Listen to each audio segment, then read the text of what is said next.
not okay with is you trying to make it seem like I have issue with men that no, it's the issue is with you. How you talking to me?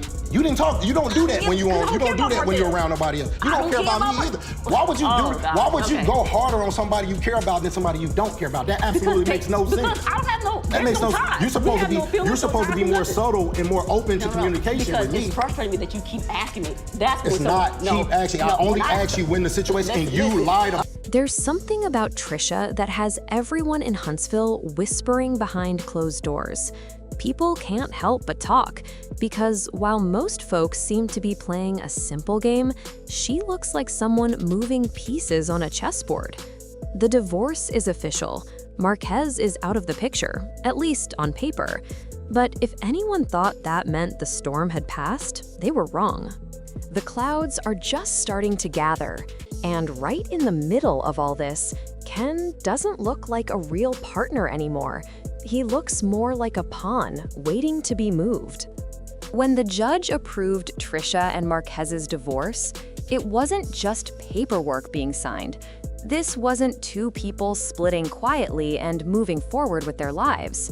Oh no, this judge came with decisions that felt more like scenes out of a legal drama than a routine family case. I'm trying to get Trisha to understand is that that whole privacy thing that she has going on doesn't work for our relationship anymore. Like if I ask her a question to her is an accusation.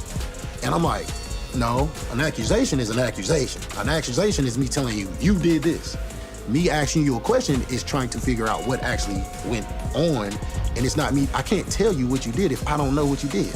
You gotta tell me. Trisha walked away with primary custody of their daughter. That part didn't shock too many people. She has been the main caregiver.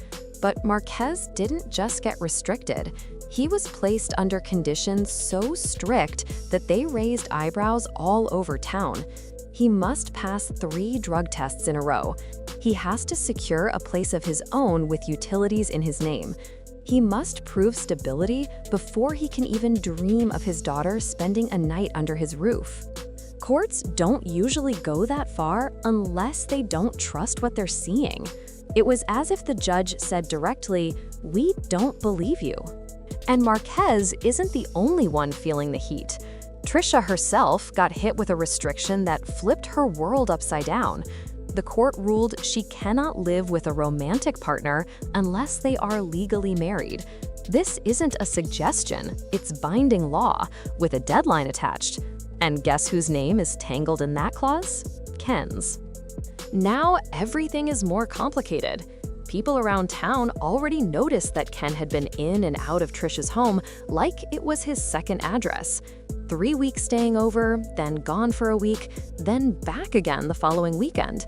He may call it visiting, but to Marquez, or even a judge, it looks an awful lot like cohabitation. The law doesn't care about how Ken labels it. If he was still living there after 5 p.m., on August 25th, without a marriage license, it counts as a direct violation of the order. That leaves Ken in a corner with 2 choices: put a ring on Trisha's finger or pack his things and leave. And while outsiders are buzzing, even Trisha's own sister is starting to doubt. For years, Trisha insisted she couldn't marry Ken because she was technically still married to Marquez. But that excuse is gone. The divorce papers are finalized. The ink is dry. Nothing is stopping her anymore, at least not legally. Yet somehow, wedding bells aren't ringing. So people can't help but wonder, was her hesitation ever really about the paperwork? Or is it her way of keeping Ken nearby without making a permanent commitment? Ken, for his part, is starting to feel like the guy at a party who doesn't realize the music has already stopped. You can see it in his expression when he talks to his friends. Doubt is creeping in.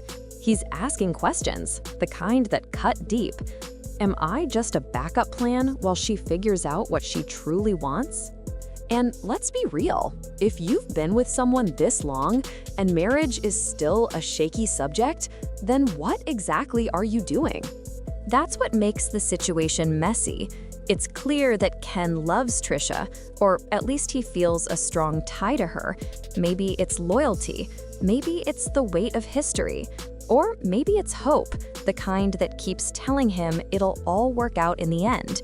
But from the outside looking in, it seems like he's chasing someone who has already made her decision but won't say it aloud. And all this is happening with cameras rolling. Every word, every awkward pause, every look is captured. This isn't just private tension anymore, it's entertainment for the public. Pressure is heavier when your business is everybody's business. On the surface, Ken looks calm, but inside, he's twisting himself into knots, trying to hold everything together. He has always been the man who stands by his partner through storms, but even the strongest man can only carry so much before the cracks show. Those close to Ken whisper that he's been talking with his friend Will about things he has ignored for far too long. At this point, it's not only about romance, it's about pride, it's about dignity. How long can a person pretend they don't notice they're being kept on pause? Here's the ironic part. The same court order that's pressuring Ken into marriage is also putting Trisha under stress she never expected. She has always been in control, setting the pace, laying the rules. But now, a judge has the remote in hand. If she doesn't marry Ken, she can't legally have him living in her home. That's driving her restless, because while she may care for him, she also cares about keeping her options open, and marriage slams doors shut. People in Huntsville has plenty to say. Many believe that Marquez himself pushed for this strange clause in court. He didn't win custody, but he left his fingerprints all over Trisha's household by making sure restrictions tied her hands. Word around town is that he told the court everything: his concerns about Ken, his worries about instability, and even his frustration about his daughter living with what he described as an unofficial stepfather. Whether those reasons were genuine or just tactics, they worked. Now Trisha's every move is under a microscope. She can no longer do whatever she pleases. Every decision has consequences. And to make matters worse, the court also ruled that her daughter cannot be filmed for the show anymore. That's a massive blow, because half of Trisha's on-screen story has been built around co-parenting battles. That door is shut now. Some folks think this could actually calm things down in the long run, taking the child out of the drama. Others believe it'll only push Trisha toward new directions, maybe even more reckless ones. Either way, with her dodging commitment and Ken clinging to hope, disaster feels like it's waiting just around the corner. Meanwhile, Marquez is trying to rebuild, or at least look like he is. His child support order landed at just $3,000 a month. In today's world, that amount barely covers groceries for a family, let alone other expenses. People wonder, are his finances truly that bad? Or did he downplay his income to the court? Whatever the truth, one thing is clear. Trisha can't rely on him for steady support, which piles even more weight on Ken's shoulders. And that leaves Ken questioning everything. He's already invested time, money, and emotions.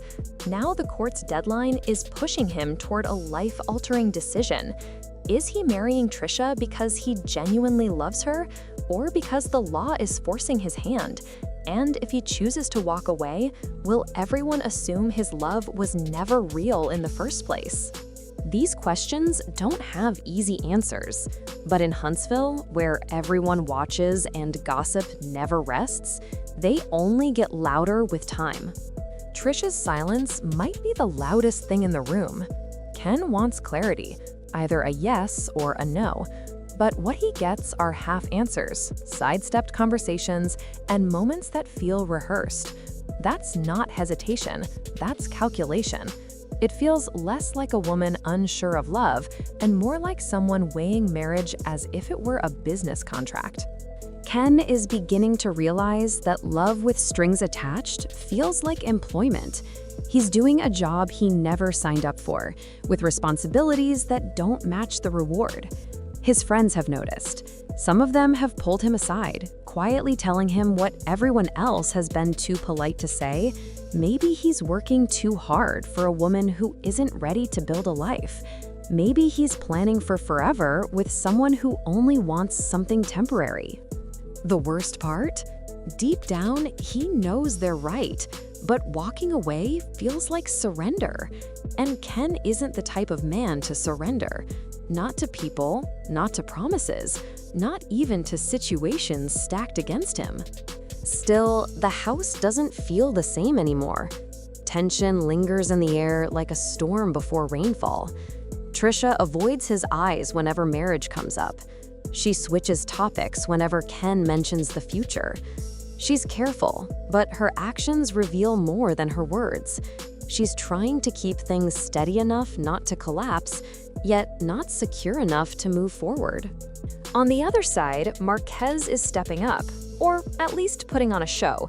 He's passed his first drug test, he submitted paperwork for a new home, nothing extravagant, just enough to appear stable. People say he's trying to rewrite his narrative, from unstable father to dependable parent, from being a background character to someone who could re-enter his daughter's life. But whether his effort is genuine or just a move to rattle Trisha and Ken remains unclear. What's obvious is that Marquez knows how to push buttons, and he's doing it well. The biggest twist? The show can no longer use any footage of the daughter. Her face, her name, her voice, nothing. That changes everything. The drama now has to come from the adults. No more fights about pickups or drop-offs. Now the spotlight shines directly on Trisha and Ken. Every step, every choice, every slip is part of the storyline. And Ken is nearing his breaking point. He speaks less these days. He observes more. He's watching Trisha closely, studying how she moves when she thinks no one is paying attention. And what he sees doesn't look like love. It looks like strategy.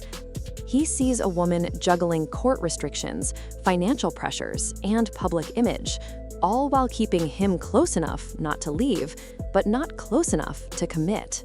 Something has to give. Either Trisha marries Ken, even if it's only for convenience and appearances, or Ken finally decides he's finished being the placeholder in someone else's script. And Marquez? He will either rise to the challenge of rebuilding or crumble under his own weight. One thing is certain, the final act will be messy, public, and unforgettable. Because when love, the law, and reality television collide, someone always ends up walking away. This story is far from finished. Trisha, Ken, and Marquez are tangled in choices that could change everything. Will love survive, or will the law and pressure tear it apart? Stay tuned, because Huntsville isn't done talking, and neither are we. See you next time.